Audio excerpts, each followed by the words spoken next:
Hello everybody, welcome back to the channel. तो आज की वीडियो में हम पढ़ने वाले हैं class 12 Indian economy chapter number 1 Indian economy on the eve of independence. तो इस चैप्टर को हम आज समझने वाले हैं अच्छे से। तो फर्स्ट ऑफ ऑल मैं आपको इस चैप्टर में हम क्या पढ़ने वाले हैं वो आपको ऊपर से बता देता हूँ।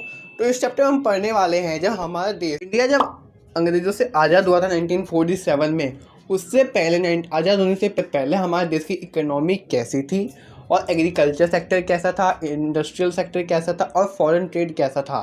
तो इस चैप्टर में हम पढ़ने वाले हैं। तो फर्स्ट ऑफ ऑल आज हम पढ़ेंगे एग्रीकल्चर सेक्टर कैसा था।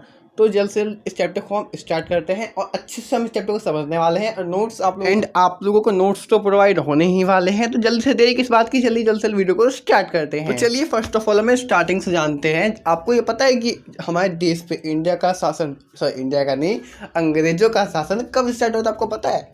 बैटल ऑफ प्लासी जब हुआ था उसके बाद से अंग्रेज हमारे देश पर शासन करने लगे थे। अब आप बोलोगे बैटल ऑफ प्लासी कब हुआ था, तो मैं आपको बता दूं कि बैटल ऑफ प्लासी 1757 में हुआ था।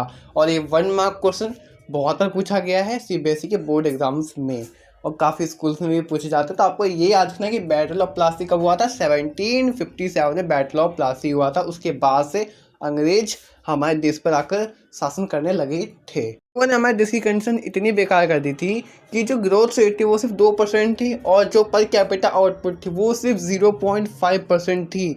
मतलब पहले हमारे देश को सोने की चिड़िया कहा जाता था, बट अब जाके इतनी ग्रोथ रेट कम हो चुकी थी और मतलब बहुत ही बुरी कंडीशन कर दी थी। बट कुछ इकोनॉमिस्ट ऐसे भी थे जिन्होंने कोशिश की थी जो ग्रोथ रेट है वो इंक्रीज़ करने के लिए, मतलब काफ़ी इन लोगों ने डेवलप करने के लिए कोशिश की थी हमारे इंडिया को। तो और वो कौन थे? दादा भाई नौरोजी एंड VKRV राव।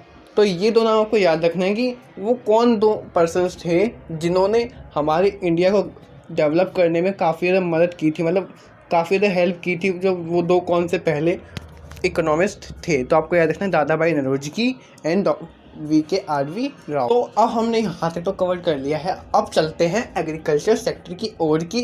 उस समय हमारे एग्रीकल्चर सेक्टर कैसा था, तो चलिए स्टार्ट करते हैं। Agriculture sector on the eve of independence.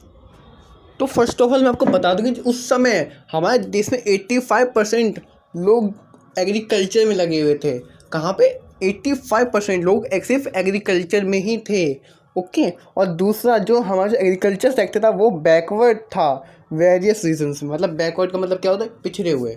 Okay. तो आपको एक चीज़ याद रखनी है कि कितने परसेंट लोग थे उस समय जो सिर्फ एग्रीकल्चर में ही लगे हुए थे। तो आपको याद रखना है कितने, 85% अप्रॉक्स। आपको ये चीज़ तो याद रखनी ही पड़ेगी। ओके। नेक्स्ट है main reasons of stagnation in agriculture sector. अब स्टैग्नेशन का मतलब होता है स्थिर होना, रुक जाना, ना आगे बढ़ना ना पीछे आना। तो अब आप बोलोगे कि मेन रीजंस ऑफ स्टैग्नेशन का मतलब क्या है? जो मैंने आपको बताया था, जो हमारे देश की जो पॉपुलेशन थी उसमें से 85% लोग कहाँ पे थे? एग्रीकल्चर सेक्टर में। तो सिर्फ एग्रीकल्चर सेक्टर में ही 85% लोग जो पॉपुलेशन थी पूरी क्यों थी? 85% लोग ही क्यों थे एग्रीकल्चर सेक्टर में? तो वो दो मेन रीजंस कौन कौन से थे? फर्स्ट ऑफ ऑल है लैंड सेटलमेंट सिस्टम। अब इसमें पहले हम जान लेते हैं कि most important reasons of stagnation in agriculture sector वो ज़मींदारी सिस्टम। अब ज़मींदारी सिस्टम क्या होता है जल्दी से जान लेते हैं। तो ज़मींदारी सिस्टम है वो मोस्ट इम्पॉर्टेंट है। किस लिए? इसलिए क्योंकि स्टैग्नेशन इन एग्रीकल्चर सेक्टर में ये ज़मींदारी सिस्टम और एक और है वो आपको आगे चल के मैं बता दूंगा। फर्स्ट ऑफ ऑल हम जानते हैं कि ज़मींदारी सिस्टम क्या होता है। तो ज़मींदारी सिस्टम हम पहले जान लेते हैं। ओके। तो ज़मींदारी सिस्टम जो होता है एक ट्रायंगुलर शेप का एक पैटर्न है। मैं आपको बता देता हूँ, एक एग्जैक्ट तरीके से बताऊँगा, टेंशन को ले रहे हो। ओके। तो एक ट्रायंगुलर शेप का एक पैटर्न होता है जिसमें कि पहले नंबर पर आते हैं ब्रिटिश सरकार, जो अंग्रेज जो होते हैं पहले नंबर पे तो वो आते हैं, और दूसरे नंबर पे आते हैं ज़मींदार, ओनर्स ऑफ द लैंड, जो ज़मीन के मालिक हैं वो होते हैं ज़मींदार। ओके। और 30 नंबर पे आते हैं टेनेंट्स, जो किसान होते हैं। अब आप लोगों ने लगान पिक्चर देखी है? अरे ज़रूर देखी होगी लगान पिक्चर आप लोगों ने। तो लगान पिक्चर में क्या होता था? लगान लेते थे, टैक्सेस, जो टैक्स होते हैं उसी को हम लगान कहते हैं। ओके। तो अब ब्रिटिश सरकार क्या करती थी? लोगों से लगान लेती थी। किससे? ज़मींदारों से, किसानों से। सॉरी, ज़मींदार से नहीं, किसानों से लेती थी। तो अब बीच में क्या होता था कि जो ज़मींदार होते थे वो किसानों से ज़्यादा टैक्स, ज़्यादा लगान वसूलते थे। जैसे कि जब ब्रिटिश सरकार ने बोला, अंग्रेज़ों ने बोला कि आप लोगों को 200 रुपये लगान आप लोगों को लेना है किसानों से, बट ज़मींदार क्या करते थे, 200 के बदले 400 रुपये लगान ले लेते थे, मतलब 200 रुपये एक्स्ट्रा, मतलब दुगना लगान लेते थे, जिससे कि जो किसान थे बहुत ज़्यादा परेशान हो चुके थे इस बात को लेकर के। तो इस तरीके से पूरा ज़मींदारी सिस्टम है, यही ज़मींदारी सिस्टम हम कहते हैं।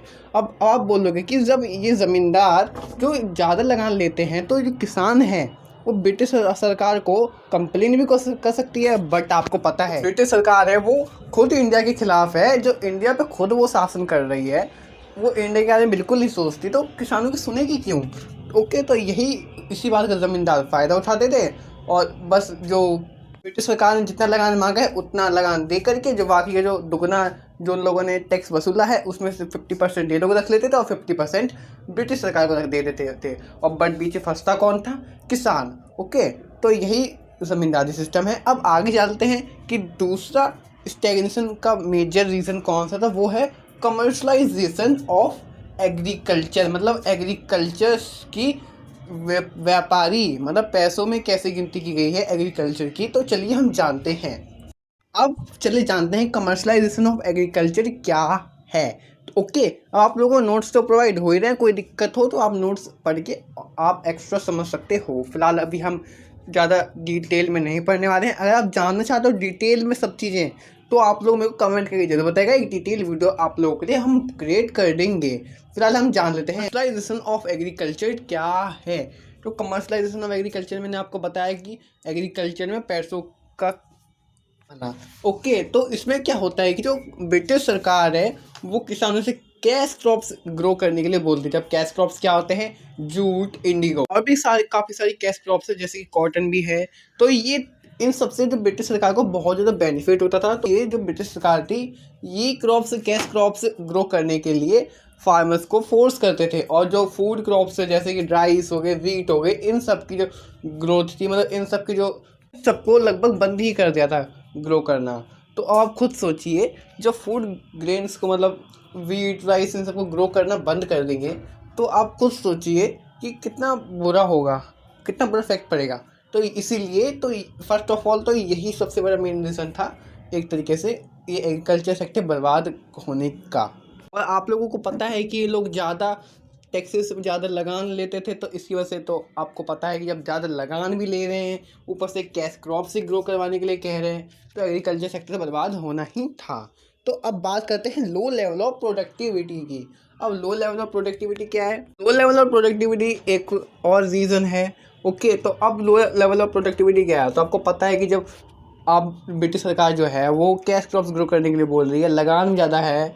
अब आपको पता है कि जो प्रोडक्टिविटी है बहुत ही कम होगी जब कैश क्रॉप्स ग्रो करने के लिए बोला है ब्रिटिश सरकार ने। तो जो किसान है वो ब्रिटिश सरकार का रूल तो फॉलो करेगी ना, जो उसने बोला है। तो फिर इसी वजह से जो प्रोडक्टिविटी थी, जो राइस वीट है उसका जो ग्रो होना था वो कम हो चुका था, प्रोडक्टिविटी बहुत ज़्यादा कम हो चुकी थी। तो इसी वजह से लो लेवल ऑफ प्रोडक्टिविटी एक और रीज़न है इसका। ओके, अब बात करते हैं नेक्स्ट पॉइंट क्या है, जो कि है डिपेंडेंस ऑन रेनफॉल। जो जानते हैं डिपेंडेंस ऑन रेनफॉल क्या? अब आपको ये पढ़कर ही समझ में आ रहा होगा कि डिपेंडेंस का मतलब होता है डिपेंड होना रेनफॉल पर। जिससे अपन तक पूरा जो एग्रीकल्चर सेक्टर है वो किस पर डिपेंड था? रेनफॉल पर। क्यों? Lack of irrigation facilities. Okay, जो इरीगेशन फैसिलिटीज़ थी उसकी कमी थी। ओके, और जिसकी वजह से जो जितने भी किसान थे, वो जो एग्रीकल्चर सेक्टर था किस पर डिपेंड था? रेनफॉल की वजह से। अब खुद सोचिए रेनफॉल कैसे, मतलब बारिश पे ही वो पर निर्भर है, बारिश कभी हो या फिर ना हो। तो आप खुद सोचिए, तो जब ये पूरा डिपेंडेंट हो जाएंगे रेनफॉल पर ही, बारिश पर ही, तो अब एग्रीकल्चर सेक्टर तो बर्बाद होगा ही ना। उस समय ना ट्यूबवेल हुआ करते थे, कुछ भी नहीं हुआ करता था, इसलिए ये भी एक रीज़न है। ओके, एक और रीज़न आता है स्टैग्नेशन का कि स्कैरसिटी ऑफ इन्वेस्टमेंट। इसका मतलब है जो इन्वेस्टमेंट ही बिल्कुल भी नहीं थी।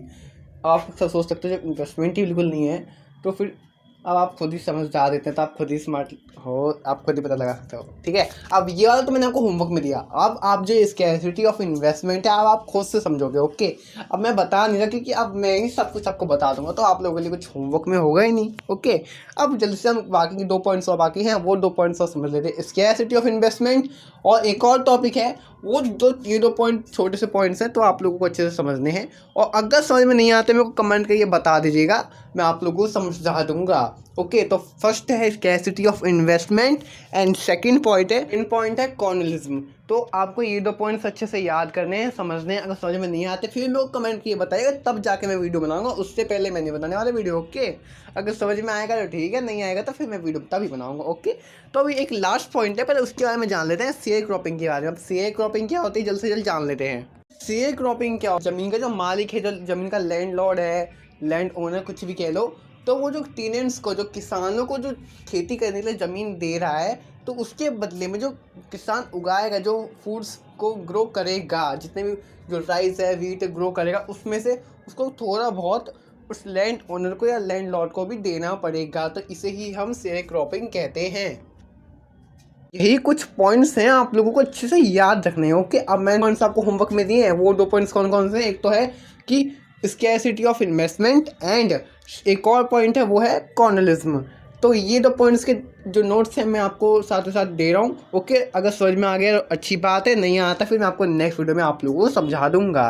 तो फिलहाल आज हमने पढ़ा पूरा एग्रीकल्चर सेक्टर। आई होप कि आपको ये टॉपिक अच्छे से समझ में आया होगा। अब कल की वीडियो में हम पढ़ने वाले हैं industrial sector and foreign trade. और मैं पूरी कोशिश करूंगा कि एक ही वीडियो में foreign trade and agriculture sector, सब एग्रीकल्चर सेक्टर नहीं, इंडस्ट्रियल सेक्टर कंप्लीट हो जाए। और सब जल्दी ही मिलते हैं कल की वीडियो में। आई होप कि आपको आज की ये वीडियो पसंद आई होगी। वीडियो पसंद आई हो तो वीडियो को लाइक एंड चैनल को सब्सक्राइब जरूर कर लीजिएगा, और कमेंट करके बताइएगा कि आपको आज की वीडियो कितनी अच्छी लगी है। ये मिलते हैं कल की वीडियो में। Thank you so much for watching. Okay, bye.